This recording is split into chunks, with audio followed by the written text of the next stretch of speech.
violations. Traveling. Consistent na po tayo dapat dito sa safe food.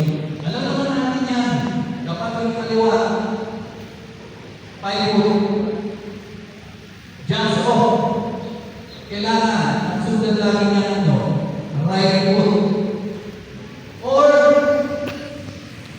isang safe food lagi. Dapat maging consistent po tayo dito. Consistent tayo. Marami na dito. Na-skip ito ng mga player. Ito ginagawa. Pero dapat consistent po tayo. Kasi yung mga things, pag ginagawa natin ng traveling, pag sinigaw po natin na safe food, alam natin na. Safe food natin is traveling. Basket and all, internet. Sabi ko ba naman ito?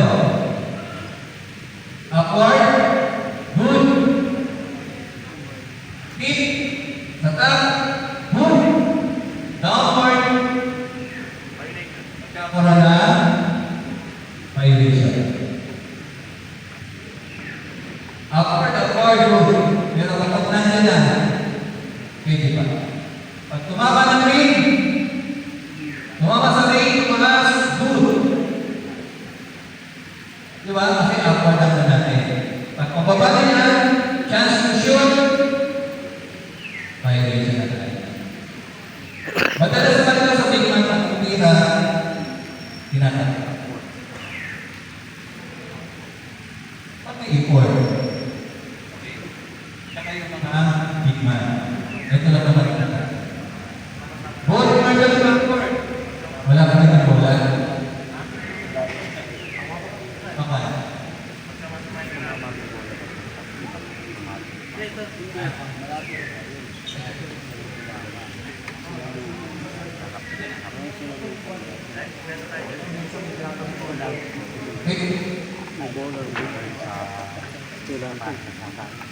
Laban sa tangan sa